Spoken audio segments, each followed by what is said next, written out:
আসসালামু আলাইকুম। আজকে যে সচিবালয়ে আগুন লাগলো, এই ঘটনার সম্পূর্ণ দায়ভার কাদের? আমি মনে করি যেসব মাদার বোর্ডগুলো আজকে এই উপদেষ্টা মণ্ডলীতে পদায়ন হয়েছে, সম্পূর্ণ এরাই দায়ী। এই ছাত্র উপদেষ্টা নামে যেসব মাদার বোর্ডগুলো এখন বর্তমানে আছে, এরাও আমি মনে করি যে এই বিপ্লবের সাথে বিশ্বাসঘাতকতা করতেছে। তাই যদি না হয়, একটা বিপ্লবী সরকার অবশ্যই গঠন করা উচিত ছিল। বিপ্লব পরবর্তীতে দেশে অন্তত 5 লাখ লোককে নিয়োগ দেওয়া উচিত ছিল বিভিন্ন বাহিনীতে। সেটা না করে তারা পূর্বের যে সমস্ত আওয়ামী লীগ লেসপেন্সার আছে, এদেরকে রেখে দিয়েছে এসব পদে, এ সমস্ত জায়গায়।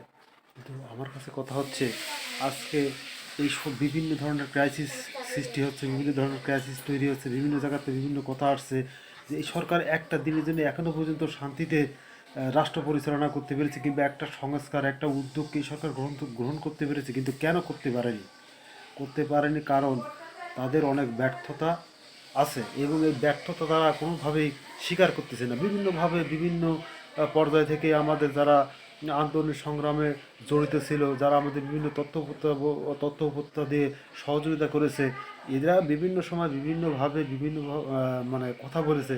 কিন্তু তাদের সে সমস্ত উপদেশ এই সরকার কোনো আমলেই নেয়নি।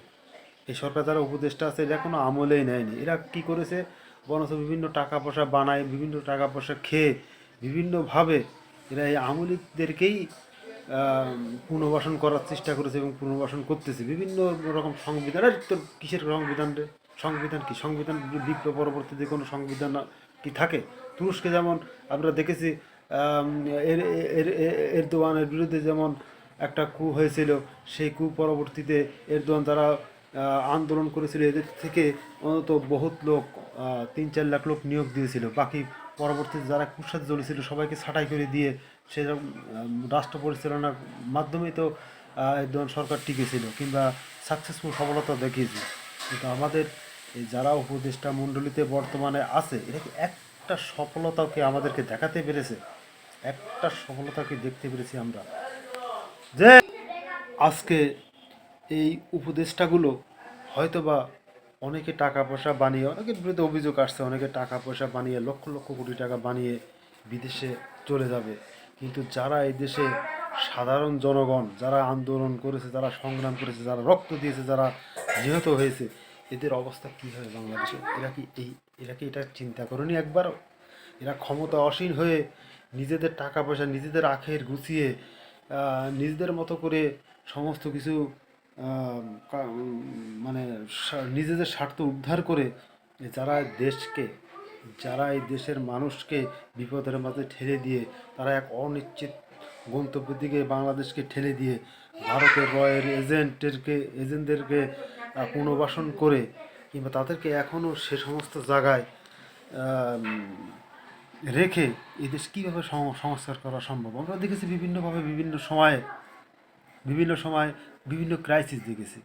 আনসার আনসার লীগ বলেন, ইস্তি লীগ বলেন, তারপর শ্রমিক লীগ বলেন, বিভিন্নভাবে আওয়ামী লীগকে ফিরিয়ে আসতে দেখতেছি।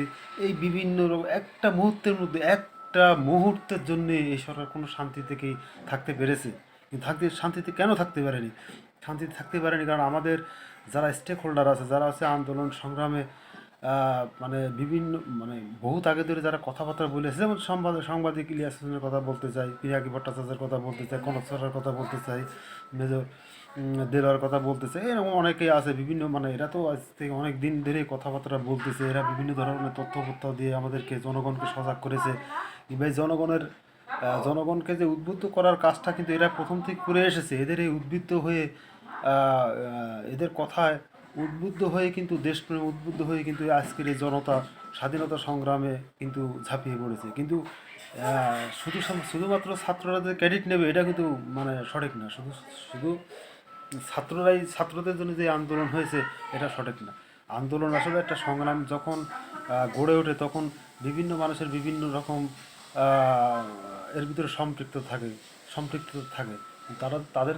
তারাও একটা মানে আমাদের মাঝে বিশাল একটা জাগরণ সৃষ্টি করতে পেরেছে। এই জন্য অবশ্য তাদেরকে ধন্যবাদ পাওয়ার ধন্যবাদ পাওয়ার ধন্যবাদ তাদেরকে বিশেষভাবে দিতে হয়। কারণ আজকে এই বিপ্লব পরবর্তীতে যে সরকার গঠনের দরকার ছিল, সেই বিপ্লব পরবর্তী সরকার আমাদের গঠন হয় না। এইসব মাদারবোর্ড, কিছু কিছু মাদারবোর্ড আছে যারা নিজেদের আখের গোছানোর জন্য আজকে দেশকে একটা অস্থিতিশীল পরিবেশের দিকে ঠেলে দিচ্ছে। এসব মাদারবোর্ডগুলো আজকে ক্ষমতার আসীন হয়ে তারা বিপ্লব ভুলে গেছে। তারা এখন নিজের স্বার্থে, নিজের কর্মে, নিজের স্বার্থসিদ্ধির জন্য আজকে দেশকে বিপদের মাঝে ফেলে দিয়ে তারা লক্ষ লক্ষ কোটি টাকা কামিয়ে তারা যারা স্বাধীনতা করেছে, দেশকে স্বাধীন করেছে, তারা দেশকে, এসব স্বাধীন চেতা মানুষকে বিপদের মাঝে ফেলে দিয়ে তারা নিজেদের আখের গোছাতে এখন ব্যস্ত। তা যদি না হতো তাহলে এসব আওয়ামী লীগ লেসপন্সারদের কী কারণে স্বাধীনতা পরবর্তী সময়ে এদেরকে এখনও বিভিন্নভাবে পুনর্বাসন করা হচ্ছে, আমি ওইসব মাদারবোর্ডদের কাছে আমি জানতে চাই। ওসব মাদারবোর্ডরা আমি আমি আমি দেশবাসীর কাছে আহ্বান জানাচ্ছি যে এসব মাদারবোর্ড একটাও উপদেষ্টা মণ্ডলীতে থাকার মতো যোগ্যতা এখন এদেরকে নাই, কারণ এরা দেশকে সেইভাবে পরিচালনা করতে পারে নাই।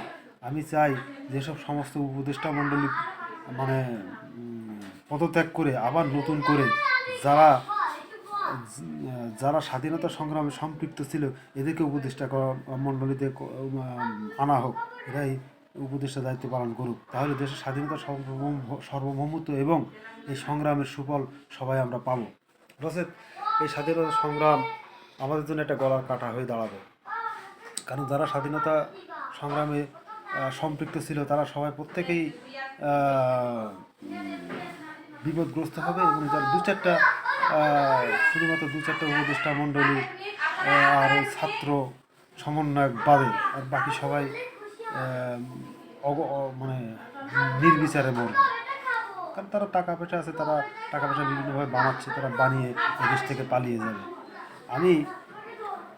আমি যে কথা সোজাভাবে বলতে চাই সেটা হচ্ছে যে দেশকে এখন স্থিতিশীল পর্যায়ে আনতে গেলে অবশ্যই যারা এই আন্দোলন সংগ্রামে জড়িত ছিল এদের থেকে অন্তত 4-5 লাখ লোক বিভিন্ন বাহিনীতে নিয়োগ দেওয়া হোক। নিয়োগ দিয়ে যারা আওয়ামী লীগ নিয়োগপ্রাপ্ত হয়েছে এদেরকে প্রত্যেককে ঝাঁটিয়ে বিদায় করা হোক। এই ঝাঁটিয়ে বিদায় না করতে পারলে পুলিশ বাহিনী, বিমান বাহিনী থেকে শুরু করে যাবতীয় সব বাহিনী থেকে এদেরকে বিদায় করা হোক। কারণ সরকারের উচিত ছিল যে অন্তত 4-5 লাখ লোক মানে বিপ্লব পরবর্তীতে এদেরকে নিয়োগ দেওয়ার বলে 6 মাস পরে এদেরকে প্রশিক্ষণ দিয়ে বিভিন্ন জায়গায় ওদেরকে বাদ দিয়ে এদেরকে ঢুকাই দিলে এই সরকারটা এস্টাবলিশ থাকতো, প্রশাসন ভালোভাবে চলতো, আর্মির বিরুদ্ধে কোনো প্রভার ভয় ছিল না, বিভিন্ন দিক দিয়ে সরকার একটা স্থিতিশীল পরিবেশে আসতে পারতো। কিন্তু কোন মাদারচোদের বুদ্ধিতে, কোন মাদারবোর্ডের বুদ্ধিতে এরা এগুলো করে নাই। আজকে তাদের কাছে আমি পোস্ত ছুটতে চাই। কারণ আজকে আমি নিজেও একটা ঘটনার প্রমাণ। আমি ইন্ডিয়া গিয়েছিলাম, আপনাদের এর আগে আমি পূর্বে বলেছিলাম যে আমিও একটা হেনস্থার শিকার হয়েছি বাংলাদেশে। আমি মনে হচ্ছে যে বাংলাদেশের নাগরিকই না। তাহলে সেই পর্যন্ত এখনও আমি এই স্বাধীনতা সংগ্রামে আমি সম্পৃক্ত থেকে আমি কি পেলাম? আমি পেলাম আমার কাছ থেকে ঘুষ দাবি করা হয়েছে। এটা একটা অবিশ্বাস্য ব্যাপার। ওসব মাদারচোদদের কাছে আমি কৈফিয়ত জারি করতে চাই, কেন আমি এই স্বাধীনতা পরবর্তীতে কেন ঘুষ দিলাম। আমি লাইভে আপনাদের সঙ্গে বলেছিলাম এর আগে, কিন্তু সেটা কোনো কি সমস্যার সমাধান হয়েছে? এসব মাদারচোদদের কানে কি এগুলো যায় না? আজকে সচিবালয়ে আগুন ধরিয়ে দিয়ে আজকে বিভিন্ন ধরনের নথিপত্র মানে গায়েব করে দিয়ে বাংলাদেশের হাজার হাজার কোটি টাকা দুর্নীতি যারা করেছে এদেরকে বাঁচানোর জন্য এই উপদেষ্টা মণ্ডলীতে এই আগুনটা অবশ্যই লাগিয়েছে। উপদেষ্টা মণ্ডলীর কেউ জড়িত থাকতে পারে। এটা তো ভারতীয় রয়ের এজেন্টের কাজ, এটা তো কোনো নিঃসন্দেহে কোনো সন্দেহ করার কোনো কারণ। এটা তো ভারতের রয়ের এজেন্টের কাজ এবং আওয়ামী লীগ কিছু লেসপেন্সারদের কাজ, এবং এই সরকারের মধ্যে ঘাপটি মেরে বসে থাকা যারা পদায়ন নিয়ে এখনও বসে আছে, অবশ্যই এটা এদের এই কাজ। তা না হলে এত বড় একটা ঘটনা কখনো ঘটতে পারে না।